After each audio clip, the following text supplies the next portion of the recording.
الحمد لله وكفى وسلام على عباده الذين اصطفى خصوصا على سيدنا محمد المصطفى وعلى آله الأصفياء وأصحابه الأتقياء. أما بعد فأعوذ بالله من الشيطان الرجيم. بسم الله الرحمن الرحيم. وسارعوا إلى مغفرة من ربكم وجنة عرضها السماوات والأرض أعدت للمتقين.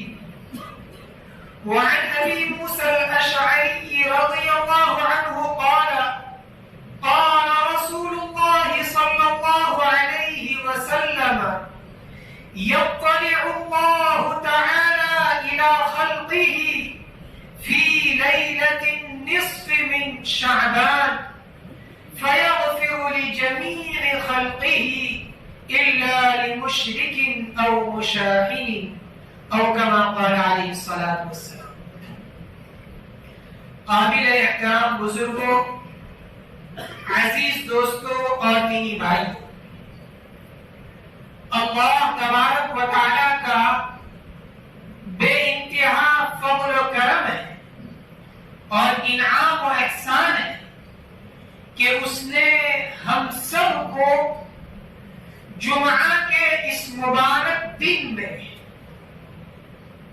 مسجد جیسی مبارک جگہ میں شعبان المعظم کے مبارک مہینے میں دین کی مبارک مجلس میں بیٹھ کر کے دین کی باتوں کے کہنے کی اور سننے کی توفیق عطا فرمائی. ان مبارک مہینوں کا اور مبارک لمحات کا شروع ہونا گویا ایسا ہی ہے کہ اللہ تبارک و تعالیٰ کی رحمتیں اور اللہ تبارک و تعالیٰ کے انعامات اور اللہ تبارک و تعالیٰ کی جانب سے جنت میں ملنے والے درجات ہمیں دستک دے رہے ہیں، ہمارا دروازہ کھٹکھٹا رہے ہیں. آج اگر کوئی حکومت کا آدمی ہمارے دروازے پر آ کر دستک دے کہ یہ اتنے ہزار روپیے، اتنے لاکھ روپیے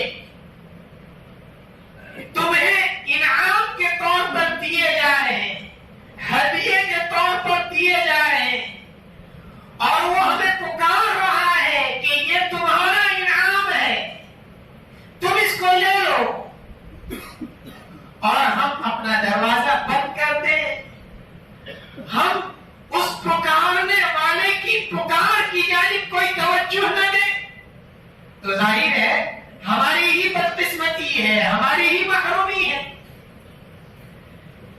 یہ شعبان کے اور رمضان کے مبارک مہینے میں اللہ کی رحمتیں ہمیں دستک دے رہی ہے، ہمیں آواز دے رہی ہے. اللہ تبارک و تعالیٰ کی جانب سے آسمانوں پر اعلان کیا جا رہا ہے کہ آؤ، کوئی ہے مغفرت کا طلب کرنے والا، بخشش کا مانگنے والا، اللہ تعالیٰ کے انعامات کو لینے والا. مگر ان مبارک دنوں میں مسلمانوں کا ایک بہت بڑا طبقہ تو ایسا ہے جن کو ان مبارک دنوں اور راتوں کے آنے جانے سے کوئی دلچسپی نہیں ہوتی. کچھ پتا ہی نہیں کتنی فضیلت والی راتیں آ کر چلی گئی، کتنے مبارک ایام آ کر چلے گئے، کتنے رمضان زندگی میں آ کر گزر گئے، کوئی دلچسپی ہی نہیں، کچھ معلوم ہی نہیں. اور دوسرا مسلمانوں کا ایک طبقہ وہ ہے جن کو ان مبارک لمحات اور گھڑیوں کا علم تو ہے، وہ کہتے تو ہیں بڑی رات آنے والی، وہ کہتے تو ہیں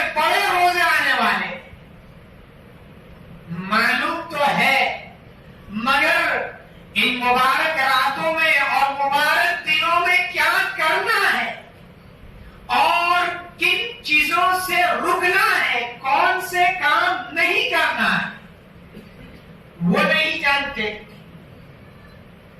جس کا نتیجہ یہ ہوتا ہے کہ کرنے کے کام کرتے نہیں اور نہ کرنے کے کام کر بیٹھتے ہیں۔ تو بجائے اجر و ثواب کا مستحق بننے کے، بجائے اللہ کا انعام حاصل کرنے کے، اللہ کے غضب کو، اللہ کے عذاب کو اور اللہ کی ناراضگی کو دعوت دے دیتے ہیں۔ اس لیے ہم سب کو یہ جاننا بھی ضروری ہے کہ ان مبارک دنوں کی اور مبارک راتوں کی کیا قدر و قیمت ہے، کیا اہمیت اور فضیلت ہے، اور پھر یہ بھی جاننا ہے کہ یہ مبارک راتیں آ رہی ہے، مبارک دن آ رہے ہیں، مبارک مہینے آ رہے ہیں، تو ان میں ہمیں کون سے کام کرنا ہے، کون سے کام نہیں کرنا ہے، کن چیزوں سے اپنے آپ کو دور رکھنا ہے۔ سب سے پہلے تو یہ جاننے کی ضرورت ہے کہ شعبان المعظم کے اس مہینے کی صرف 15ویں رات، جس کو ہم شب برات کہتے ہیں، صرف یہی ایک رات فضیلت والی نہیں، بلکہ شعبان المعظم کا پورا مہینہ فضیلت والا ہے۔ اس مہینے کی کوئی گھڑی برکتوں سے اور فضیلتوں سے خالی نہیں ہے۔ شعبان المعظم کے پورے مہینے کی فضیلت کے متعلق بخاری شریف میں صحیح روایت، صحیح حدیث موجود ہے۔ اللہ کے رسول صلی اللہ علیہ وسلم کی سب سے زیادہ محبوب بیوی حضرت ابوبکر صدیق رضی اللہ تعالیٰ عنہ کی نیک اور پارسا صاحبزادی، کم عمری میں اللہ کے رسول صلی اللہ علیہ وسلم سے بہت ساری دین کی باتوں کی سمجھ بوجھ حاصل کرنے والی،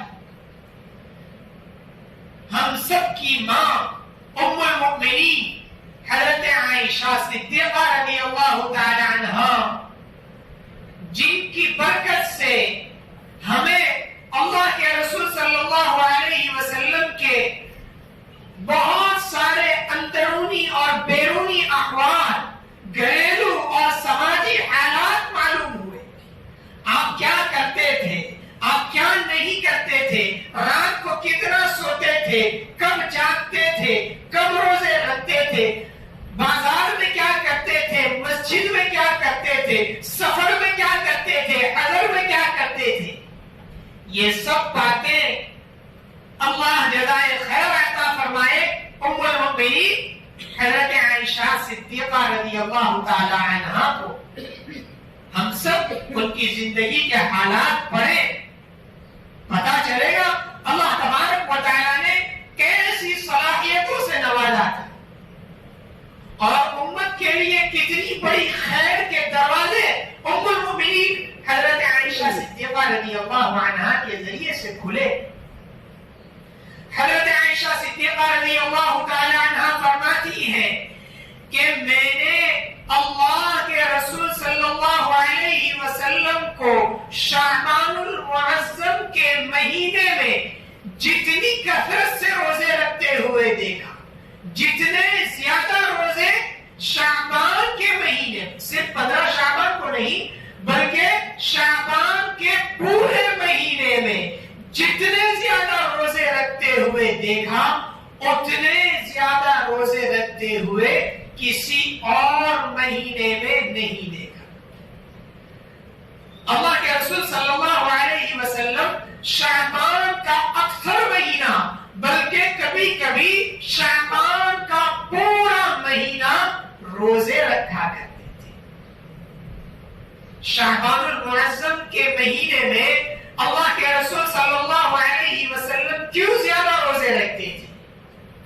آخر اس مہینے میں کون سی وہ فضیلت والی بات ہے کہ اللہ کے رسول صلی اللہ علیہ وسلم اس مہینے میں زیادہ روزوں کو پسند فرماتے ہیں؟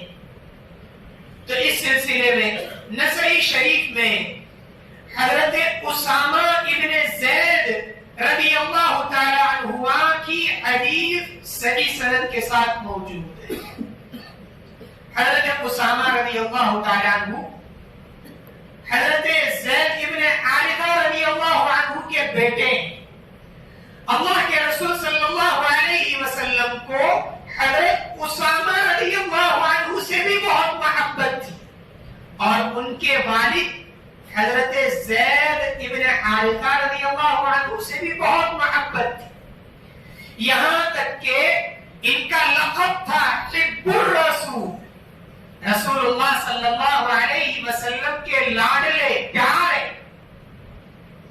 اللہ کے رسول صلی اللہ علیہ وسلم نے ایک مرتبہ حضرت حسن رضی اللہ عنہ کو، اپنے نواسے کو، ایک ہاتھ میں اٹھایا، گود میں اٹھایا اور حضرت اسامہ رضی اللہ تعالی عنہ کو اٹھایا اور فرمایا اللہم انی احبہما فاحبہما واحب من یحبہما. بخاری شریف میں یہ الفاظ موجود ہیں کہ اے اللہ میں ان دونوں سے محبت کرتا ہوں، حضرت حسن اپنے نواسے سے اور حضرت اسامہ سے.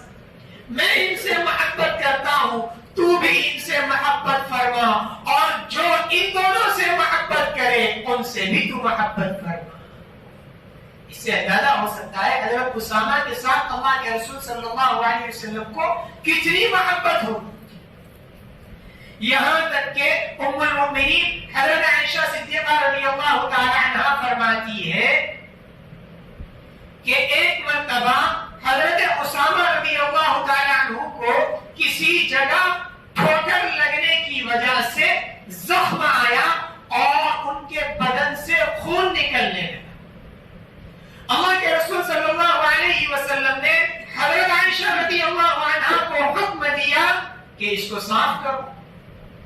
حضرت عائشہ فرماتی ہے، حدیث شریف کے الفاظ ہے کأنی تقدرتہ، گویا میں نے اس میں کچھ گر محسوس کی.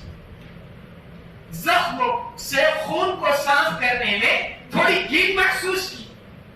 تو اللہ کے رسول صلی اللہ علیہ وسلم نے بذات خود حضرت اسامہ رضی اللہ تعالی عنہ کے اس زخم کے خون کو صاف کیا اور فرمایا کہ اسامہ اگر لڑکی ہوتی تو میں اس کو زیور پہناتا اور سنوارتا اور زیب و زینت کے ذریعے سے، بناؤ سنگار کے ذریعے سے اس کو تیار کرتا.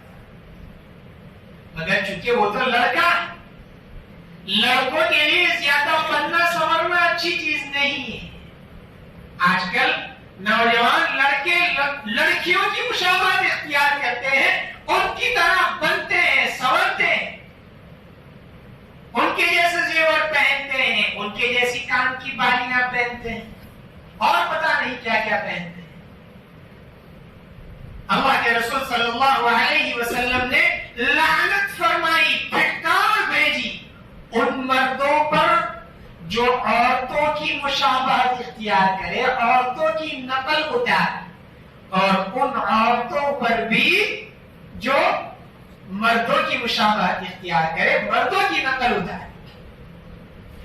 تو حضرت اسامہ ابن زید رضی اللہ تعالی عنہما نے اللہ کے رسول صلی اللہ علیہ وسلم سے پوچھا، فرماتے ہیں قلت یا رسول اللہ، میں نے اللہ کے رسول صلی اللہ علیہ وسلم سے عرض کیا اے اللہ کے رسول، لم ارک تصوم شهرا من الشهور ما تصوم من شعبان. اے اللہ کے رسول، میں آپ کو شعبان المعظم کے مہینے میں اتنی کثرت سے روزے رکھتے ہوئے دیکھتا ہوں، اتنے زیادہ روزے رکھتے ہوئے دیکھتا ہوں جتنا سال بھر کے کسی اور مہینے میں روزے رکھتے ہوئے نہیں دیکھتا. زیادہ سے زیادہ روزے آپ شعبان کے مہینے میں رکھتے ہیں، ایسا کیوں؟ اللہ کے رسول صلی اللہ علیہ وسلم نے اس کی وجہ ارشاد فرمائی. آپ صلی اللہ علیہ وسلم نے شعبان المعظم کے اس مہینے کے بارے میں جو ابھی چل رہا ہے، اس مہینے کے بارے میں ارشاد فرمایا، اسامہ ذالک شہر یغفل الناس عنہ بین رجب و رمضان، شعبان المعظم کا مہینہ رجب اور رمضان کے درمیان میں ایک ایسا مہینہ ہے جس میں لوگ غفلت میں مبتلا ہے، جس میں لوگ غفلت میں مبتلا ہے۔ وَهُوَ شَهْرٌ تُرْفَعُ فِيهِ الْأَعْمَالُ إِلَى رَبِّ الْعَالَمِينَ، شعبان کا مہینہ وہ مہینہ ہے کہ جس میں بندوں کے اعمال، ہم سب کے دن رات کے کرتوت، اچھے کام اور برے کام، جس میں بندوں کے اعمال رب العالمین کی بارگاہ میں، اللہ تبارک و تعالیٰ کی بارگاہ میں پیش کیے جاتے ہیں، اللہ تعالیٰ کی بارگاہ میں پہنچائے جاتے ہیں۔ فَأُحِبُّ أَن يُرْفَعَ عَمَلِي وَأَنَا صَائِمٌ، اللہ کے رسول صلی اللہ علیہ وسلم فرماتے ہیں کہ میں چاہتا ہوں کہ میرے اعمال اللہ تعالیٰ کی بارگاہ میں پیش کیے جائے اس حال میں کہ میں روزے دار ہوں۔ اس حدیث شریف سے اللہ کے رسول صلی اللہ علیہ وسلم نے صحابہ کرام رضی اللہ عنہم کو ایک بات تو یہ سمجھائی کہ شعبان کے مہینے میں غفلت اچھی چیز نہیں، غفلت اچھی چیز نہیں۔ کیا مطلب؟ اللہ کے رسول صلی اللہ علیہ وسلم صحابہ کرام کو یہ بات سمجھا رہے ہیں کہ دیکھو یہ شعبان کا مہینہ دو فضیلتوں والے، احترام والے مہینوں کے درمیان میں آ رہا ہے، دو فضیلت والے مہینوں کے بیچ میں آ رہا ہے۔ اس سے پہلے والا مہینہ جو گزر چکا، شعبان سے پہلے والا مہینہ کون سا؟ رجب المرجب کا مہینہ۔ یہ مہینہ رسول اللہ صلی اللہ علیہ وسلم کے تشریف لانے سے پہلے بھی اہل عرب کے نزدیک، مکہ والوں کے نزدیک احترام والا، فضیلت والا سمجھا جاتا تھا، یہاں تک کہ جب رجب کا مہینہ شروع ہو جاتا تھا تو یہ قتل و قتال، جنگ اور لڑائی بند کر دیتے تھے، حالانکہ برسوں سے جنگ چل رہی تھی، خاندانی لڑائیاں اور جنگ چل رہی تھی، مگر رجب کے مہینے کے احترام میں اور فضیلت میں وہ لڑائی جھگڑے کو بند کر دیتے تھے، ختم کر دیتے۔ تو صحابہ کرام بھی اس مہینے کے احترام کو، اس مہینے کی فضیلت کو جانتے تھے، اسلام کے آنے کے بعد بھی اس کی فضیلت باقی رہی، اگرچہ وہ حکم تو ختم ہو گیا کہ اس مہینے میں جنگ و جدال اور دشمنوں سے قتال نہیں ہو سکتا، یہ حکم تو ختم ہو گیا، مگر اس مہینے کا احترام اور فضیلت اپنی جگہ اس کو باقی رکھا گیا کہ جو اس مہینے میں یعنی رجب میں کوئی نیکی کرتا ہے تو دوسرے مہینوں میں کیے گئے نیکیوں کے مقابلے میں اجر و ثواب زیادہ ملے گا۔ تو ایک تو رجب کا مہینہ، صحابہ کرام اس کی فضیلت کو جانتے ہیں، اور ایک شعبان کے اس مہینے کے بعد آنے والا مہینہ یعنی رمضان کا مہینہ، جس کی فضیلت کو ہم سب جانتے ہیں، قرآن کے نزول کا مہینہ، تمام مہینوں کا سردار اللہ کے رسول صلی اللہ علیہ وسلم حضرات صحابہ کرام کو اور صحابہ کرام کے واسطے سے پوری امت کو، ہم سب کو، مجھ کو اور آپ کو یہ تنبیہ کر رہے ہیں کہ دیکھو ایک جانب رجب کا فضیلت والا مہینہ ہے، دوسری جانب رمضان کا فضیلت والا مہینہ ہے، ان دونوں فضیلت والے مہینوں کے درمیان میں آنے والے شعبان کے مہینے کی قدر و قیمت کو بھول مت جانا کہ آگے والے اور پیچھے والے مہینے میں تو نیکیاں کر لو اور اس مہینے میں غفلت برت لو اور اس مہینے میں اپنے آپ کو نمازوں سے، تلاوت سے، دعاؤں سے اور نیک کاموں سے دور کر دو۔ کیوں؟ اس لیے کہ یہ مہینہ سال بھر کے تمہارے اعمال، سال بھر کی تمہاری نیکیاں اور برائیاں اللہ کی بارگاہ میں پیش کیے جانے کا مہینہ ہے۔ ایک تو روزانہ کے اعمال ہے جو اللہ تعالیٰ کی بارگاہ میں پیش کیے جاتے ہیں فجر کے بعد اور عصر کے بعد، اور ایک ہفتے بھر کے اعمال ہے جو پیر اور جمعرات کو پیش کیے جاتے ہیں، اور ایک سال بھر کے اعمال ہے جو کب پیش کیے جاتے ہیں؟ یہ شعبان المعظم کے مہینے میں اللہ تعالیٰ کے سامنے پیش کیے جاتے ہیں۔ تو ہم سب شعبان المعظم کے مہینے میں ہر عمل کو اس استحضار کے ساتھ کریں، اس دھیان کے ساتھ کریں کہ میرا عمل اللہ تعالیٰ کی بارگاہ میں ابھی پیش کیا جا رہا ہے۔ اگر وہ اللہ کو ناراض کرنے والا ہوگا تو سال بھر کے اعمال میں آخری عمل پر مہر لگ جائے گی کہ یہ تو گنہگار بندہ ہے۔ تو ایک تو اس مہینے کی اللہ کے رسول صلی اللہ علیہ وسلم نے یہ فضیلت بیان کی کہ یہ مہینہ اللہ تبارک و تعالیٰ کی بارگاہ میں بندوں کے اعمال پیش کیے جانے کا مہینہ۔ پھر اللہ کے رسول صلی اللہ علیہ وسلم نے اس مبارک مہینے میں آنے والی ایک رات کی فضیلت بیان کی، اور وہ رات کون سی ہے؟ 15 شعبان کی رات، جس کو ہم شب برات کہتے ہیں، بڑی رات کہتے ہیں۔ سب سے پہلے تو یہ جاننا ضروری ہے کہ شب برات کیوں کہتے ہیں اس کو؟ قرآن کریم میں اور حدیث شریف میں کہیں بھی اس رات کا نام شب برات نہیں، کہیں نہیں آیا، بلکہ یہ آیت حدیث شریف میں لیلۃ النصف من شعبان، آدھی شعبان کی رات، 15 شعبان کی۔ پھر اس کو شب برات کیوں کہتے ہیں؟ تو برات کے معنی ہے بری کر دینا، چھٹکارا دے دینا، نجات دے دینا۔ شب برات کو برات کی رات کہتے ہیں اس وجہ سے کہ اللہ رب العزت اس مبارک رات میں ہزاروں کی تعداد میں، لاکھوں کی تعداد میں انسانوں کی جہنم سے برات کے، دوزخ سے بری کر دیے جانے کے فیصلے کر دے۔ اتنی فضیلت والی رات ہے۔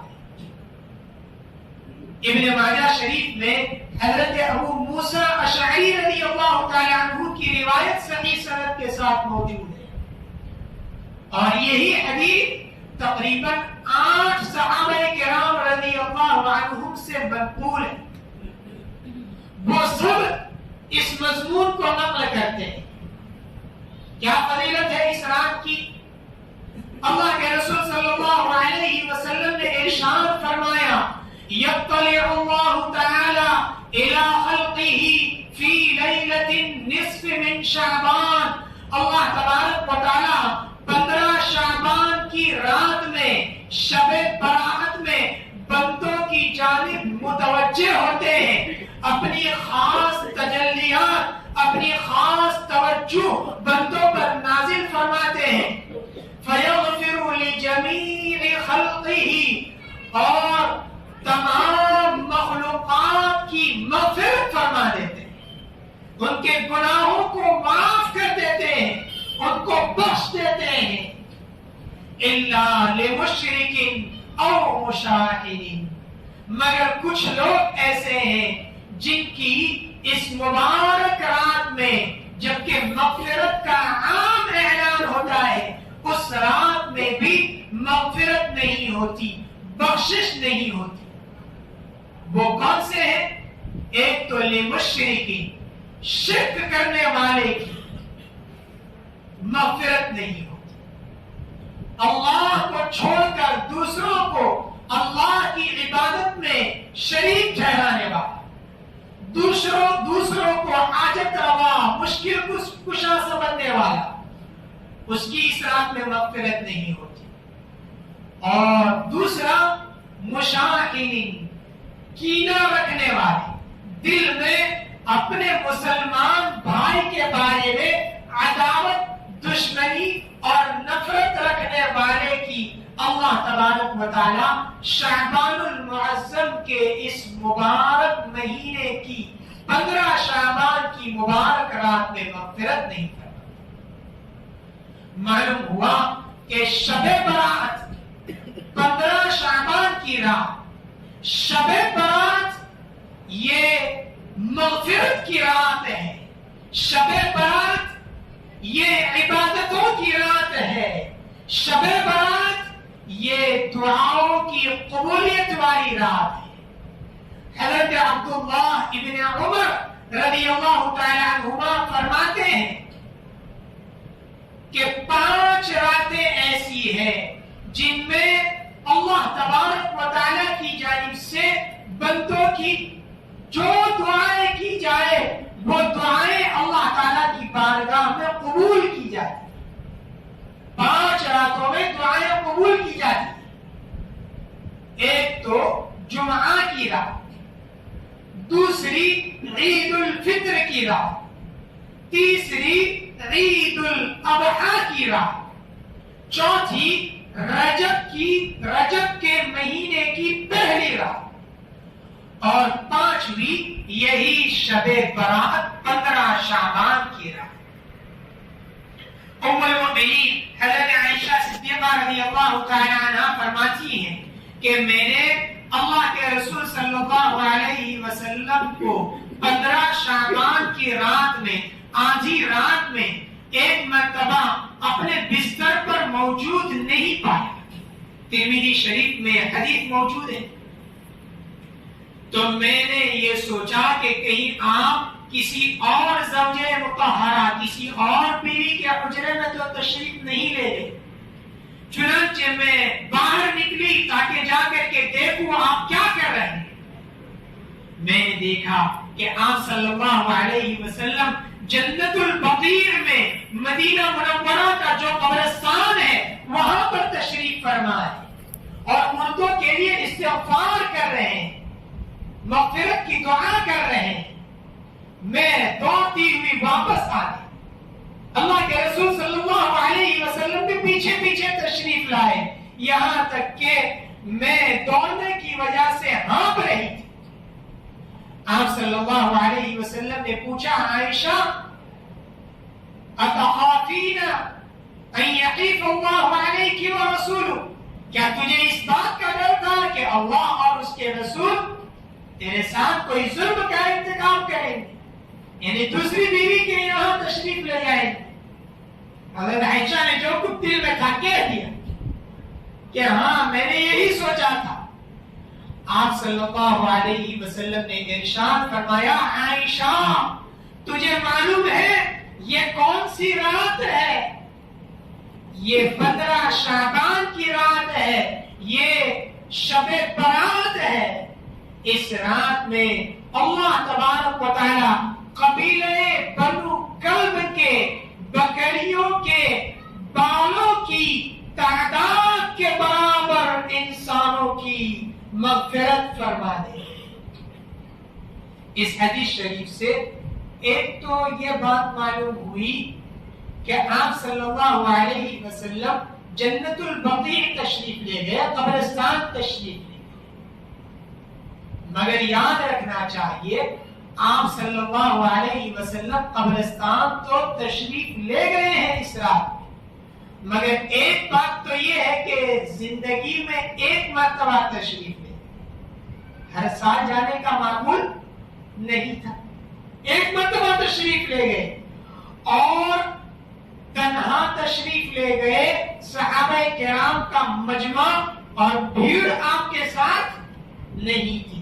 یہاں تک کہ ام المؤمنین حضرت عائشہ صدیقہ رضی اللہ تعالی عنہا تک کو معلوم نہیں جن کے حجرے میں آپ سوئے ہوئے تھے. اب آپ کے اسی عمل کو بنیاد بنا کر کے ہم اس رات میں قبرستان جانے کو فرض اور لازم اور ضروری سمجھ لیں اور نہ جانے والے کے بارے میں برا کہتے تو ظاہر ہے یہ آپ صلی اللہ علیہ وسلم کے طریقے کے خلاف کہلائے. پھر یہ کہ ہم مجمع کی شکل میں بھیڑ جمع کرتے قبرستان میں، تو یاد رکھو اللہ کے رسول صلی اللہ علیہ وسلم نے قبرستان جانے کا یہ مقصد بیان کیا کہ الا فزوروها فإنها تذكر الآخرة فإنه تذكر الموت. قبرستان جایا کرو، قبرستان جانا یہ آخرت کی یاد کو تازہ کرتا ہے، یہ موت کو یاد دلاتا ہے. اب اگر ہم نے قبرستان میں جشن کا ماحول بنا دیا، بھیڑ جمع کر لی، تو پھر کہاں موت کی یاد اور کہاں آخرت؟ اس لیے اس رات میں آپ صلی اللہ علیہ وسلم ایک مرتبہ قبرستان تشریف لے گئے. اگر ہم بھی آپ کی اس سنت پر عمل کرتے ہوئے کبھی کبھی چلے جائیں اور صرف اس رات میں نہیں اور دنوں میں بھی اور راتوں میں بھی پہنچ جائے اور مردوں کے لیے استغفار کر لے، ان کو پڑھ کر کے بخش دے، تو یہ جائز تو ہے، اس سے کوئی روکا نہیں گیا ہے، مگر اس کو لازم اور ضروری نہ سمجھا جائے. اور اس رات کو خاص طور سے جیسے اوپر روایت ذکر کی کہ دعاؤں کی قبولیت والی رات ہے، اس رات کو دعاؤں میں لگایا جاوے، اس رات کو نفل نمازوں میں لگایا جاوے، تلاوت میں اور اللہ کی یاد میں مشغول رہ کر کے گزارا جاوے. یہ رات صرف جاگنے کی رات نہیں جس کو جاگرن کہتے ہیں، ہمارے یہاں محض جاگرن نہیں، یہ جاگنے کی رات نہیں ہے، بلکہ جاگنا عبادت کے واسطے ہو، جاگتے رہے اور اس میں فضول باتیں کرتے رہے، غیبتیں بھی کرتے رہے اور چغلیاں بھی کرتے رہے، تو پھر جاگنا ایک تو جاگتے رہے اور پھر گناہ سر پر پڑ گئے. اس وجہ سے صرف جاگنا نہیں ہے بلکہ عبادتوں میں مشغول رہنا ہے. اگر مسجد میں کرنا ہے تو مسجد میں، اور مسجد میں بھی ضروری نہیں ہے، اپنے گھر میں اور تنہائی میں عبادت کرنا ہو تو تنہائی میں عبادت کرے، اللہ تعالیٰ سے مانگے. اور اس مہینے میں جس دن بھی چاہے، فضیلت والے دن آ رہے ہیں، جس دن بھی چاہے روزے رکھ سکتے ہیں. اللہ تبارک و تعالیٰ ہم سب کو شعبان المعظم کے اس مبارک مہینے کی بھی اور آنے والی مبارک رات کی بھی، شب برات کی بھی اور آنے والے رمضان کے مبارک مہینے کی بھی قدر و قیمت کو پہچاننے کی اور اس میں زیادہ سے زیادہ نیک کاموں کے کرنے کی اور گناہوں سے بچنے کی توفیق عطا فرمائے.